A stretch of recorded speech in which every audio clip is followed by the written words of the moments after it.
নমস্কার বন্ধুরা, কেমন আছেন সবাই? ভীষণ গরম পড়ে গেছে। আজ এক নতুন ধরনের রেসিপি নিয়ে চলে এসেছি। সবসময় একঘেয়ে ডিমের ঝোল, ডিমের ঝাল, ডিমের ভাজা, ডিমের কালিয়া খেতে ভালো লাগে না। একটু যদি অন্য করে রান্না করে খাওয়া যায় তাহলে সেটা বাড়ির সবাই খুব খুশি হয়, পছন্দও করে। সেই ধরনের একটা রেসিপি নিয়ে চলে এসেছি, ডিমের রেসিপি। এই দেখুন, 6 পিস ডিম নিয়েছি আর দুটো বড় সাইজের আলু একেবারে ছোট ছোট করে কিউব সাইজের করে কেটে নিয়েছি। যে রেসিপিটা করব ওতে এইভাবে ছোট ছোট করে আলু কাটলে তবে বেশি ভালো লাগবে খেতে। প্রথমত মশলাগুলো আমি দেখিয়ে দিই। ডিমটা দেখিয়ে দিলাম। আধা চামচ রসুন বাটা, আধা চামচ আদা বাটা নিয়েছি। দুটো এলাচ আমি ফাটিয়ে নিয়েছি আর ছোট দারুচিনি স্টিক নিয়েছি।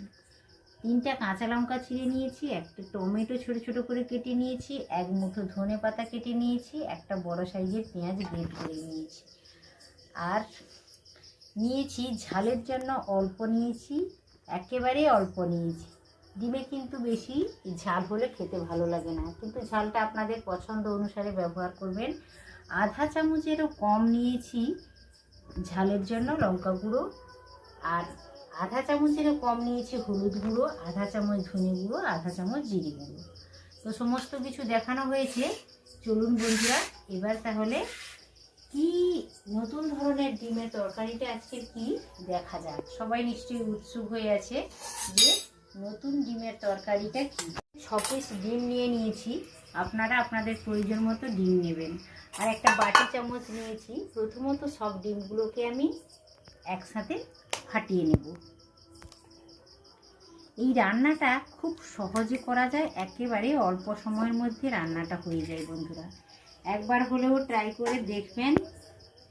গঙ্গাসাগরের বনেদি রান্না ও পরিবেশ ইউটিউব চ্যানেলে সবাইকে আমি এই নতুন রেসিপিটা দেখার জন্য আমন্ত্রণ জানালাম। ডিম একটা বাটিতে করে আমি ভেঙে নিয়েছি। সবসময় বেশি সময় দিয়ে রান্না করতে গরম পড়ে গেছে, ইচ্ছে হয় না। খুব সহজে খুব তাড়াতাড়ি রান্না করা যায়। এই প্রসেসটা শিখে রাখুন, কাজে আসবে আপনাদের। তো 6টা ডিম আমি ভেঙে নিয়েছি।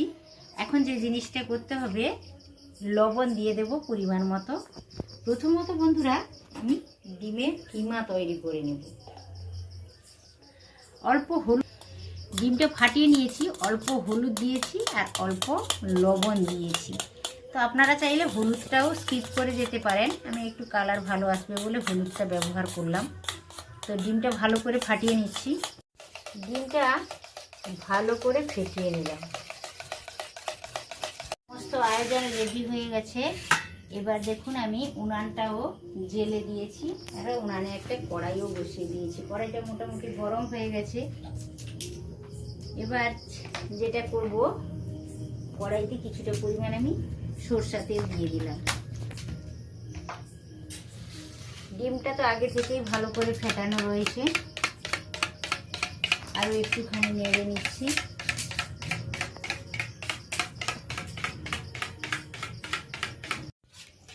তেল দিয়েছিলাম, তেলটা বেশ ভালোভাবে গরম হয়ে গেছে।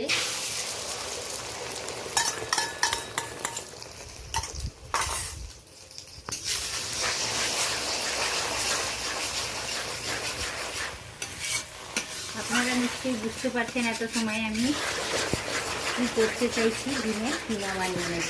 6 পিস ডিম নিয়েছি, এইভাবে নাড়াচাড়া করে ডিমের কিমাটা বানিয়ে নেব।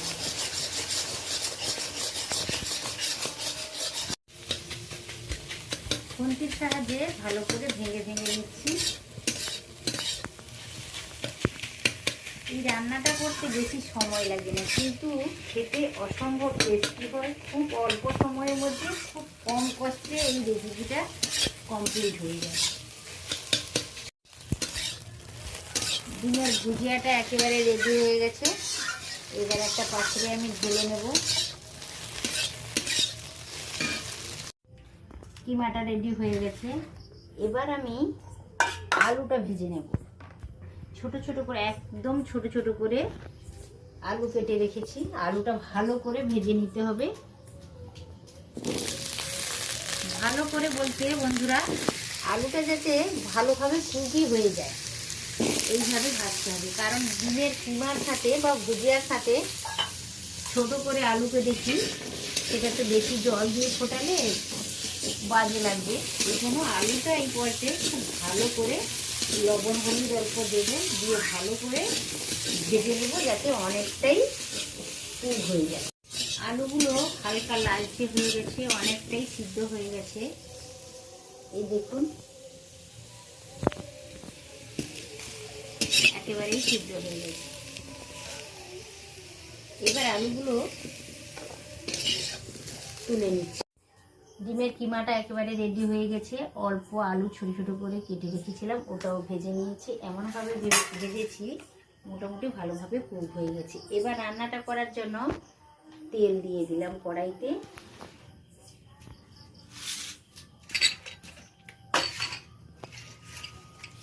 দুটো এলাচ আর ছোট দারুচিনি স্টিক নিয়েছি, এলাচ দুটোর মুখ ফাটিয়ে রেখেছি, ফোড়নের জন্য দিয়ে দিলাম।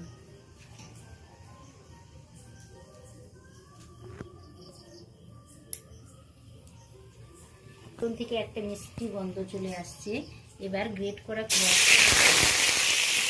টমেটো আর কাঁচা লঙ্কা কুচি দিয়ে দিলাম।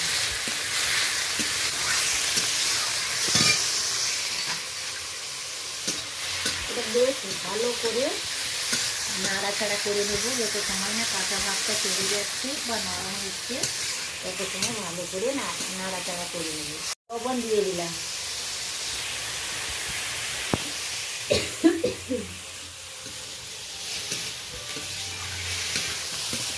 তাড়াতাড়ি টমেটোটা গলে যাবে, লবণটা দিলাম এই জন্য।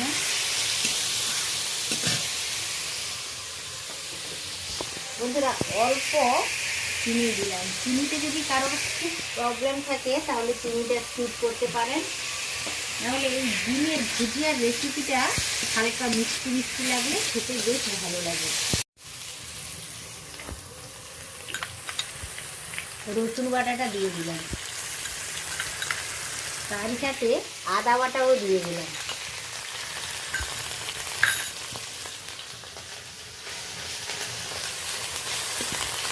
ভালো করে মিশিয়ে নিচ্ছি।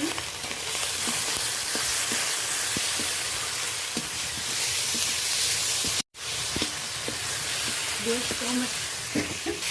টমেটো পেঁয়াজটা একেবারে গলে গেছে, সুন্দরভাবে গলে গেছে, নরম হয়ে গেছে, কাঁচা ভাবটাও চলে গেছে।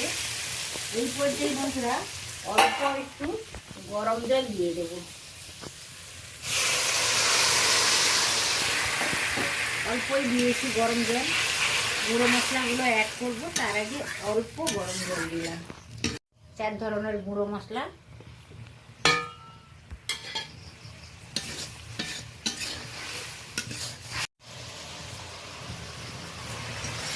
মশলাটা ভালোভাবে কষানো হয়ে গেছে। মশলাটা ভালোভাবে রেডি হয়ে গেছে, তেল ছেড়ে দিয়েছে। এই পর্যায়ে বন্ধুরা ভেজে রাখা আলু আর ডিমের কিমাটা আমি দিয়ে দিলাম। এইভাবে একবার ট্রাই করে দেখুন, অসম্ভব টেস্টি হয়। খুব তাড়াতাড়ি রান্নাটা হয়ে যায় আর অসম্ভব টেস্টি হয়।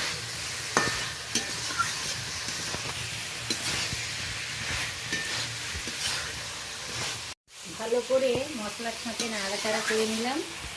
এবার আমি গরম জল দিয়ে দিচ্ছি। জল কিন্তু বন্ধুরা বেশি দেওয়ার প্রয়োজন নেই। ডিমের কিমা তো রেডিই ছিল আর আলুটাও ভালোভাবে কুক হয়ে গেছে। আর এই রেসিপিতে খুব একটা বেশি ঝোল থাকলে খেতে ভালো লাগবে না, অল্প ঝোল থাকলেই মাখো মাখো হলে তরকারিটা খেতে বেশ ভালো লাগবে। তরকারিটা অনেকটাই হয়ে গেছে, হালকা করে নাড়াচাড়া করে নিলাম।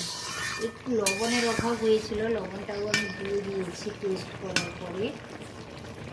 এই পর্যায়ে বন্ধুরা যেই জিনিসটা করতে হবে সেটা হচ্ছে ধনে পাতাটা অ্যাড করে দেবো। ধনে পাতা যে কোনো তরকারির স্বাদকে অনেকটা বাড়াতে সাহায্য করে।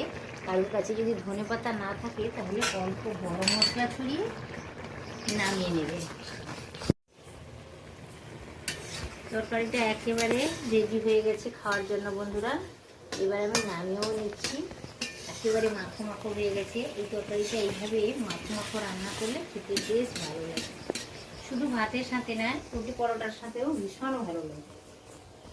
এই দেখুন বন্ধুরা, ডিমের কিমা বানালাম, তারপর সেটা ছোট ছোট করে আলু কেটে রান্না করলাম। খুব সহজে, খুব কম টাইমের মধ্যেই হয়ে যায়, কিন্তু খেতে অসম্ভব টেস্টি লাগে। আপনারা একবার ট্রাই করে দেখবেন, আর কেমন হয়েছে আমাকে অবশ্য কমেন্টের মাধ্যমে রিপ্লাই করবেন। আর ভিডিওটা যদি ভালো লেগে থাকে অবশ্যই একটি লাইক দিয়ে দেবেন, পরিচিতদের মধ্যে শেয়ার করে দেবেন, আর ছোট্ট ইউটিউবারের চ্যানেলটি বরাবরের মতো সাবস্ক্রাইব করে রেখে দেবেন। আজ তাহলে আসি বন্ধুরা, পরে আবারও দেখা হচ্ছে। তত সময় আপনারা সকলে সুস্থ থাকুন, ভালো থাকুন, সাবধানে থাকুন, ভালো খান। আজকের মতো টাটা, নমস্কার।